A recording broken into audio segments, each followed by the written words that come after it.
সত্যি সত্যি বিপদে পড়ে যাবে। এত টেস্টি আর এত মজার হয় এই পিঠাটা। একবার তৈরি করলে কিন্তু বারবার তৈরি করতে হবে। তো হ্যালো এভরিওয়ান, সবাই কেমন আছো? আমি টুম্পা। আজকে তোমাদেরকে দারুণ টেস্টি একটা পিঠা তৈরি করে দেখাবো। একদম সহজভাবে কিন্তু কম সময়ের মধ্যে অল্প উপকরণের মধ্যে ঝটপট এই পিঠাটা তৈরি হয়ে যায়। একবার এই পিঠা খাওয়ার পর কিন্তু অন্য কোনো পিঠা আর খাওয়ার ইচ্ছাই হবে না। আশা করছি আমার আজকের এই রেসিপি ভালো লাগবে।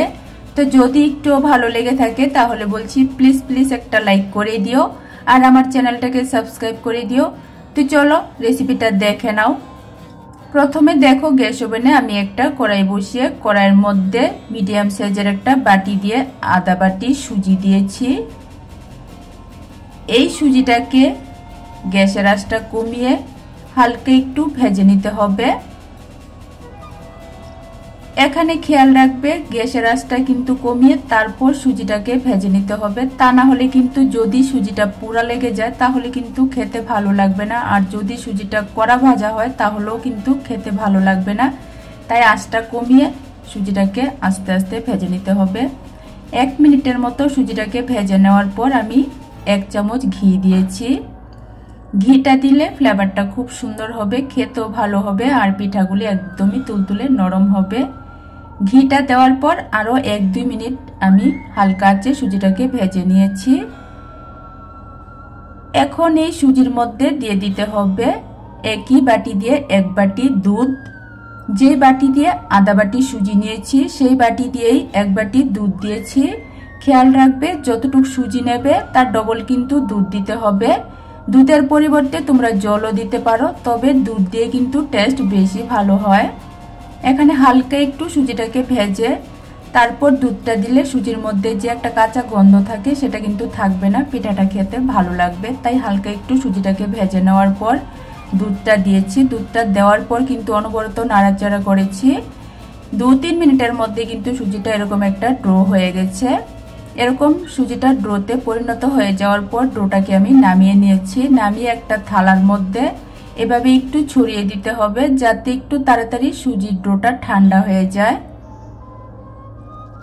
সুজির ডোটা যখন হাত দিয়ে ধরা যায় সেরকম ঠান্ডা হয়ে গেছে তখন কিন্তু আমি হাতের মধ্যে একটু ঘি লাগিয়ে নিয়েছি। এখন এই ডোটাকে কিন্তু একটু সময় নিয়ে ভালো করে মেখে নিতে হবে। এখানে খেয়াল রাখবে সুজির ডোটা যাতে একদম বেশি ঠান্ডা না হয়, হালকা গরম অবস্থাতে কিন্তু মেখে নিতে হবে। আর যত ভালো করে মাখবে ততই কিন্তু পিঠাগুলি বেশি ভালো হবে। তাই একটু সময় নিয়ে এই সুজির ডোটাকে ঠেসে ঠেসে মেখে একদম সফট করে নিতে হবে। তো দেখো আমি সুজির ডোটাকে ভালো করে মেখে এরকম সফট করে ডোটা তৈরি করে নিয়েছি। তারপর এই সুজির ডোর থেকে অল্প করে নিয়ে একটু মনোযোগ দিয়ে দেখো, তাহলে কিন্তু যে কেউ এই পিঠাটা সহজভাবে বানিয়ে নিতে পারবে। অল্প একটু নিয়ে তারপর দেখো গোল করে চ্যাপটা করে নিয়েছি। চ্যাপটা করে নেওয়ার পর দেখো আমি শেপটা কিভাবে তৈরি করছি। একটু মনোযোগ দিয়ে তোমরা দেখো, তাহলেই কিন্তু যে কেউ এই পিঠার শেপটা তৈরি করতে পারবে। তো দেখো এরকম লাভের মতো করে কিন্তু আমি ডিজাইনটা করেছি, দেখতেও খুব সুন্দর হয়েছে। এরকম লাভের মতো শেপ করে নেওয়ার পর আমি একটা চামচের নিচের অংশটা দিয়ে দেখো চায়ের চামচের নিচের অংশটা দিয়ে এভাবে একটু দাগ কেটে দিচ্ছি যাতে আরেকটু দেখতে সুন্দর হয়। আর পিঠাটা যাতে যখন শিরার মধ্যে দেব তখন যাতে শিরাটা একদম সুজির পিঠার ভেতর পর্যন্ত ঢুকে, তার জন্য দেখো চামচ দিয়ে এভাবে আমি একটু ডিজাইন করে দিয়েছি। দেখতেও সুন্দর হবে আর পিঠাটা কিন্তু খেতেও ভালো হবে। তো একটা পিঠা কিন্তু আমি তৈরি করে নিয়েছি। একদম সহজ কিন্তু বানানো, তোমরা মনোযোগ দিয়ে দেখো তাহলে কিন্তু তোমরাও বানিয়ে নিতে পারো। একইভাবে আমি আরেকটা তোমাদেরকে তৈরি করে দেখিয়ে দিচ্ছি। আর এই পর্যায়ে তোমাদের কাছে আবারও রিকোয়েস্ট রইল, আমার আজকের এই পিঠা রেসিপিটা ভালো লাগলে প্লিজ প্লিজ একটা লাইক করে দিও আর আমার চ্যানেলটাকে সাবস্ক্রাইব করে দিও। আর তোমরা আজকের এই পিঠা রেসিপি কে কোথায় থেকে দেখছো অবশ্যই একটা কমেন্ট করে জানিও, তাহলে আমার ভীষণ ভালো লাগবে। আমি আমার মন থেকে তোমাদেরকে ধন্যবাদ আর ভালোবাসা জানাতে পারবো। তাই অবশ্যই তোমরা কে কোথায় থেকে ভিডিওটা দেখছো একটা কমেন্টের মাধ্যমে জানিয়ে যেও। এভাবে দেখো আমি কিন্তু আরেকটা তৈরি করে নিয়েছি। হাতের মধ্যে প্রথমেই অল্প করে নিয়ে বলের মতো গোল করে নিতে হবে, তারপর একটু চ্যাপ্টা করে ডিজাইনটা তৈরি করতে হবে। লাভের যে চিহ্নটা সেরকম ডিজাইনে কিন্তু আমি করেছি, দেখে নিশ্চয়ই বুঝতে পারছো। এভাবে দেখো আরেকটা কিন্তু আমি তৈরি করে নিয়েছি। একইভাবে কিন্তু সবগুলি পিঠা আমি তৈরি করে নেব। দেখো এখানে কিন্তু সবগুলি পিঠা তৈরি করে নিয়েছি। শেষে আরেকটা পিঠাটা আমি তোমাদেরকে তৈরি করে দেখিয়ে দিচ্ছি, যাতে তোমরা ভালো করে শিখে বানিয়ে নিতে পারো।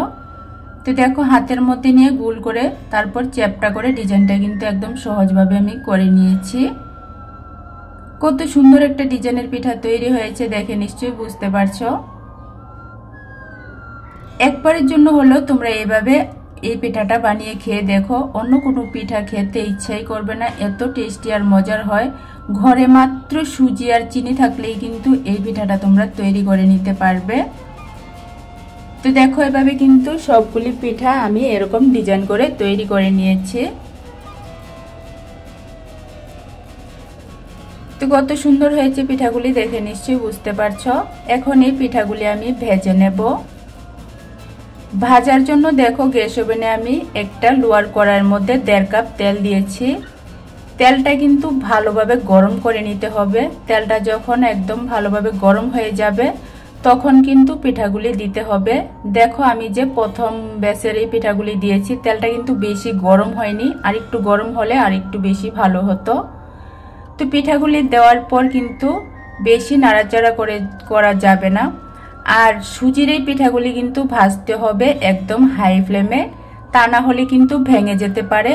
অবশ্যই গ্যাসের আঁচটা কিন্তু বাড়িয়ে দিয়ে তারপর এই পিঠাগুলি ভাজতে হবে, যেহেতু পিঠাগুলি সুজি দিয়ে তৈরি, খুব বেশি নরম ভেঙে যেতে পারে। তাই গ্যাসের আঁচটাকে বাড়িয়ে দিয়ে হালকা হালকা করে নাড়াচাড়া করে এই পিঠাগুলিকে কিন্তু লাল লাল করে ভেজে নিতে হবে, তাহলেই কিন্তু বেশি ভালো হবে। তো দেখো আমি কিন্তু অনবরত এভাবে উলট পালট করে লাল করে ভেজে নিচ্ছি। এক ব্যাচ পিঠা তৈরি হতে 3 থেকে 4 মিনিটের মতো সময় লাগে। দেখো 3 থেকে 4 মিনিটের মতো সময় লেগেছে। এরকম সুন্দর একটা মিষ্টি কালার হয়ে যাওয়ার পর আমি কিন্তু পিঠাগুলি তেল থেকে উঠিয়ে নিয়েছি। একইভাবে দেখো আমি বাকি পিঠাগুলিও তেলের মধ্যে দিয়ে দিচ্ছি। এখন যেহেতু তেলটা খুবই ভালো গরম, তাই কিন্তু পিঠাগুলি দেওয়ার সাথে সাথেই শেপটা খুব সুন্দর করে সেট হয়ে যাবে, ভেঙে যাওয়ার কোনো চান্স নেই। তাই বলছি তেলের মধ্যে পিঠাগুলি দেওয়ার আগে তেলটাকে ভালো করে গরম করে নিতে হবে। তারপর গ্যাসের ফ্লেমটা কিন্তু একদম হাইতে রেখে এই পিঠাগুলি ভাজতে হবে। এভাবে দেখো পরের ব্যাচের পিঠাগুলিও কিন্তু আমি এরকম লাল কালার করে ভেজে নিয়েছি। কত সুন্দর মিষ্টি হয়েছে পিঠাগুলি, দেখে নিশ্চয়ই বুঝতে পারছো কত সুন্দর একটা মিষ্টি কালার হয়েছে। এভাবে দেখো সবগুলি পিঠা কিন্তু আমি ভেজে নিয়েছি। কত সুন্দর হয়েছে দেখে নিশ্চয়ই বুঝতে পারছো। আর এগুলি খেতেও কিন্তু দারুণ টেস্টি হয়। এখন আমি চিনির শিরাটা তৈরি করব। তার জন্য দেখো গ্যাস ওভেনে আমি একটা প্যান বসিয়ে ছোট বাটি দিয়ে 1 বাটি চিনি দিয়েছি। যে বাটি দিয়ে চিনি দিয়েছি সেই বাটি দিয়ে দিতে হবে 2 বাটি জল। তারপর খুব সুন্দর মিষ্টি একটা ফ্লেভারের জন্য এখানে আমি 4টা এলাচ মুখটা ফাটিয়ে দিয়েছি। দেওয়ার পর এখন এই চিনিটাকে গলিয়ে শুধু চিনি শিরাটা তৈরি করে নিতে হবে। চিনি শিরাটা কিন্তু বেশিক্ষণ জাল করে ঘন করার কোনো প্রয়োজন নেই। যখন দেখবে চিনিটা গলে এরকম টকবক করে জলটা শিরাটা ফুটে উঠেছে, তখনই কিন্তু এর মধ্যে পিঠাগুলি দিয়ে দিতে হবে। তো দেখো সবগুলি পিঠা দিয়ে দেওয়ার পর মাত্র 1 মিনিট এই পিঠাগুলিকে এই শিরার মধ্যে ফুটিয়ে নিতে হবে। 1 মিনিটের মতো ফুটিয়ে নিলেই কিন্তু খুব সুন্দর হয়ে যাবে।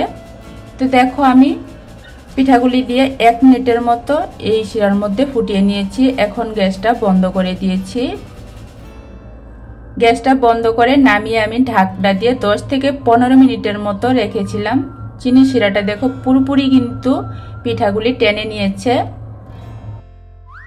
মাত্র 10 মিনিটই কিন্তু ঢাকনা দিয়ে রাখলে এই পিঠাগুলি কিন্তু চিনির শিরাটা পুরোপুরি টেনে নেয়, আর ভিতরটা কিন্তু একদমই রসালো হয়ে যায়। একটা পিঠা আমি তোমাদেরকে কাছ থেকে দেখিয়ে দিচ্ছি কত সুন্দর হয়েছে, আর একদমই কিন্তু তুলতুলে নরম হয়েছে।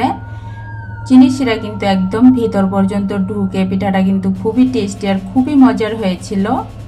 তো আজকে আমার এই রেসিপি কেমন লেগেছে অবশ্যই কমেন্ট করে জানিও। ভালো লাগলে লাইক কমেন্ট শেয়ার করো, চ্যানেলটাকে সাবস্ক্রাইব করে দিও। আজকের জন্য টাটা।